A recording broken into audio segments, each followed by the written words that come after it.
সিলেটের যে বর্তমান যে পরিস্থিতি ভালো নয়। আচ্ছা, আপনার জীবনে খুব দুর্ভোগের সৃষ্টি হয়েছে। Assalamu alaikum. This is me, Soyeb Tanjim. Welcome to my new YouTube channel Tanjim Fai and welcome to my new video. আমি আজকে সিলেটে অবস্থান করছি আর আজকের যে ভিডিওটা মানে আমার ইউটিউব চ্যানেলের প্রথম যে ভিডিওটা আপনাদের সামনে আমি হাজির করাবো, সেই ভিডিওটা আমার জন্য খুবই স্পেশাল এবং আমি বিশ্বাস করি যারা সিলেটে অবস্থান করছে তাদের জন্য এবং সিলেটের বাইরে যারা অবস্থান করছেন তাদের জন্য স্পেশাল। সো আমি কথা না বাড়িয়ে এগিয়ে যাব আমার সেই মূল ভিডিওটা করার জন্য। আর আমার একটা কথা থাকবে, যারা যারা আমার ভিডিওটি দেখছেন কিংবা দেখবেন দয়া করে আমাকে সাপোর্ট করবেন যেন আমি আপনাদেরকে নতুন নতুন ভিডিও এইভাবে আরো উপহার দিতে পারি। সো গাইস, চলে যাওয়া যাক।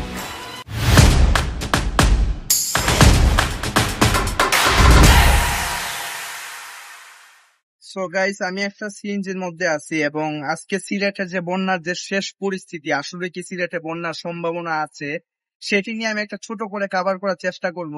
পাশাপাশি আমি চেষ্টা করব যে সিলেট শহরের মধ্যে বর্তমান অবস্থা কি। এর মধ্যে আপনারা অনেক চিত্র দেখতে পারবেন। আমরা আর কিছুক্ষণ পরে সামনে দেখতে পারবো সিলেটের সেই ঐতিহাসিক ঐতিহ্যবাহী সুরমা নদী, যা কিনা সারা বাংলাদেশে খুবই পরিচিত, এবং এই নদীটির যে বর্তমান অবস্থা সেটাও আমরা দেখতে পারবো।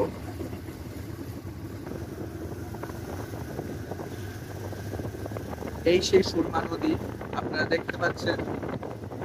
আমার চোখে যা মনে হচ্ছে, যদিও আমি এ ব্যাপারে কোনো বিশেষজ্ঞ নই বা স্পেশালিস্ট নই, কিন্তু তারপরে মনে হচ্ছে পানিটা যে গতিসীমা এবং পানির যে উচ্চতা সেটা দিন দিন বেড়েই চলছে। আশা করবো যেন বিপদ সীমার উপরে না যায়, এই বৃষ্টিটা যেন 2-1 দিনের মধ্যেই থেমে যায়, কারণ গত 48 ঘন্টা যাবত যে পরিমাণ বৃষ্টি হচ্ছে এতে সিলেটের মানুষের পাশাপাশি যারা এখানে বসবাস করছেন তাদের প্রত্যেকেরই দুর্ভোগে সৃষ্টি হচ্ছে। দেখুন আপনারা সবাই। এখন অবস্থান করছি সিলেটের সেলফি ব্রিজ, যেটা শহরের দিকে ঢোকার একমাত্র রাস্তা, অন্যতম রাস্তা যারা সিলেটের বাইরে থেকে আসেন তাদের জন্য। সেখানের অবস্থা দেখতে পাচ্ছি যে এখানে পানি রাস্তার মধ্যে অনেকটা প্রায় উঠে গেছে, যে পানির যে স্রোত সেটাও দেখা যাচ্ছে। পাশাপাশি চারিদিকে প্রচুর পরিমাণে বৃষ্টি হচ্ছে।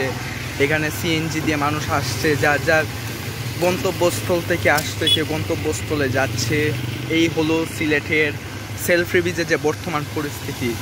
আমি শহরের দিকে এগোনোর আগে একটা কথা বলতে চাই যে 22 সালে আমরা যে বন্যাটা দেখতে পেয়েছিলাম সেই বন্যাটা সত্যি খুবই ভয়ঙ্কর ছিল সিলেটের মানুষের জন্য, স্পেশালি যারা দরিদ্র মানুষ, যাদের ঘরবাড়ি ঠিকমতো ডেকোরেশন বা ওয়েল ফার্নিশড করা নেই, তাদের ক্ষেত্রে বেশি সমস্যা হয়েছে। অনেক জায়গায় মানুষের বাড়িঘর তলিয়ে গেছে। যাই হোক, সেই মর্মান্তিক স্মৃতি আর মনে করতে চাই না।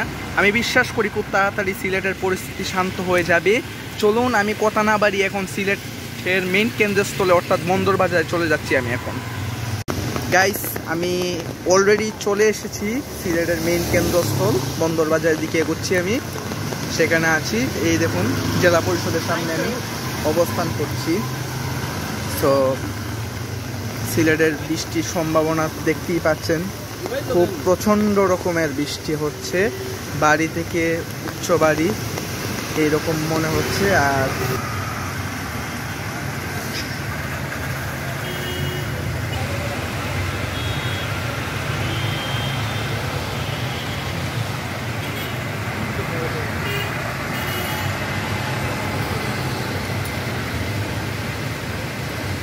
দর্শক, আমি একজন রিক্সাওয়ালা বাইকে পেয়ে গেছি। ওনার কাছ থেকে আমরা কিছু সার্বিক পরিস্থিতি সম্পর্কে জানবো, কারণ উনি ভালো বলতে পারবেন।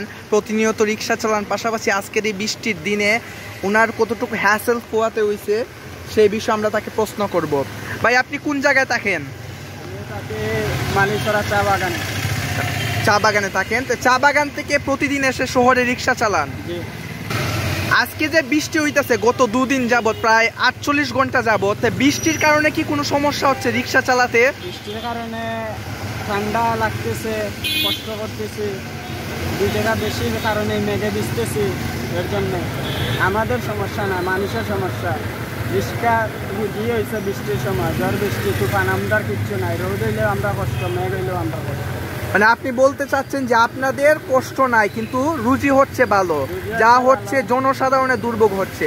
সো আমি আরেকজন ভাইয়াকে পেয়ে গেছি, ওনার সাথে একটু কথা বলবো। এই বৃষ্টির ব্যাপারে আমি কথা বলতে চাই। এই যে 2-1 দিন যাবত যে বৃষ্টি হচ্ছে, কি মনে হয় বৃষ্টিটা কি স্থায়ী থাকবে, বন্যার দিকে আগাবে, নাকি এখানেই থেমে থাকবে? কি মনে হয় আপনার? আমার মনে হয় বাবা, যেভাবে 3 দিন ধরে আরম্ভ হয়েছে বৃষ্টি, বন্যায় হবে, পরিস্থিতি ভালো নয়। গাইস, আপনারা দেখতে পেয়েছেন যে সিলেটের যে বর্তমান যে পরিস্থিতি, তা আমরা আপনাদের সামনে তুলে ধরেছি। আসলে সিলেটে যে বৃষ্টির পরিমাণটা সেটা বেড়েই চলেছে। আমি অলরেডি কিন্তু অনেকটা ভিজে গেছি ছাতা থাকা সত্ত্বেও। তাহলে আপনারা বুঝতেই পারছেন, যারা কিনা প্রতিদিন যার যার কর্মসংস্থানে, যার যার ডেস্টিনেশনে যারা যায়, এই সিলেটের মধ্যে বেশিরভাগ সময় লাস্ট 48 আওয়ার্স তারা অনেক দুর্ভোগের সৃষ্টি হয়েছে তাদের মধ্যে, এবং তারা অনেক কিছু ফেস করেছে। এবং আমি বিশ্বাস করি খুব তাড়াতাড়ি বৃষ্টিটা থেমে যাবে। আর যদি বলেন কেউ কমেন্টে যে এই যে বৃষ্টিটা কি বন্যার দিকে নিয়ে যাবে 22 সালের বন্যার মতো, তা একেবারেই ফালানো যায় না। তার মানে বন্যা হতে পারে। আর আপনাদের কাছে আমার অনুরোধ থাকবে, যে যার জায়গা থেকে যারা ভিডিওটি দেখছেন, যে জেলায় আছেন, দয়া করে কমেন্টে জানাবেন যে আপনাদের জেলায় কি বৃষ্টি এইভাবে হচ্ছে নাকি লাইক সিলেটের মতো করে। সো আজকের ভিডিওটি এই পর্যন্তই। এটা আমার ফার্স্ট ভিডিও। আপনারা সবাই সাপোর্ট করবেন, আর আপনাদের কাছ থেকে আমি সাবস্ক্রাইব হিসেবে চাই। আর ভিডিওটি অবশ্যই লাইক করবেন, যেন আমার ভিডিওটি সবার কাছে পৌঁছে যায়। আসসালামু আলাইকুম।